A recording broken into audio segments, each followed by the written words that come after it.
바로의 술 맡은 관원장은 전직을 회복하매 그가 잔을 바로의 손에 받들어 드렸고 떡 굽는 관원장은 매달리니 요셉이 그들에게 해석함과 같이 되었으나 술 맡은 관원장이 요셉을 기억하지 못하고 그를 잊었더라.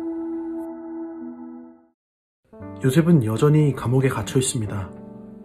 하지만 그는 그곳에서도 좌절하지 않고 성실한 삶을 살아갑니다. 요셉은 그곳에서 다른 죄수 둘을 만나는데요. 그들이 동시에 꿈을 꾸는 일이 있어서 그들의 꿈을 해석해 주었습니다.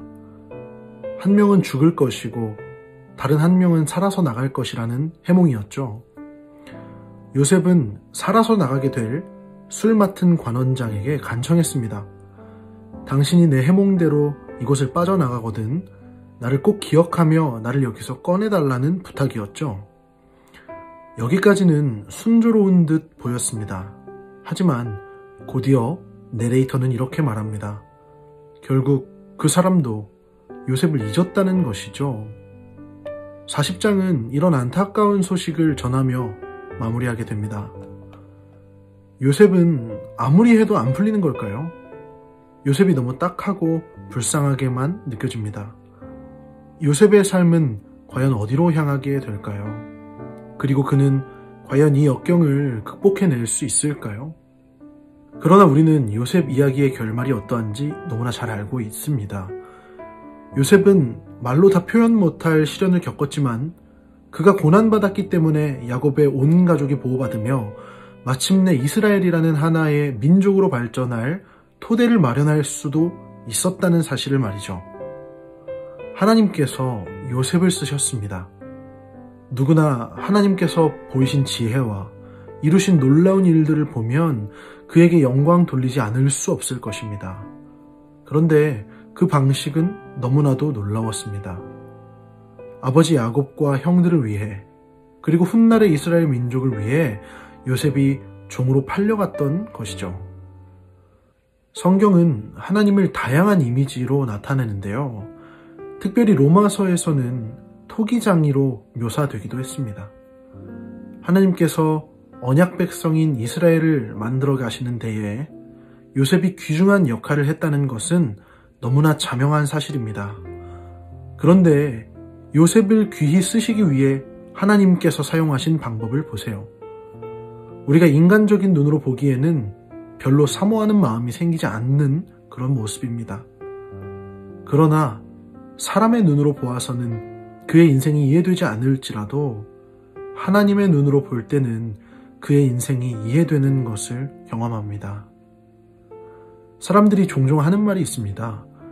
둘리가 아니라 고길동의 마음이 이해될 때 어른이 된 것이라고 하죠. 우리 신자들의 인생이 딱 그러한 것 같습니다. 사람의 관점으로가 아니라 하나님의 관점으로 해석할 줄 아는 눈이 생겼을 때 우리는 그런 사람을 영적인 어른이라고 말할 수 있을 것입니다.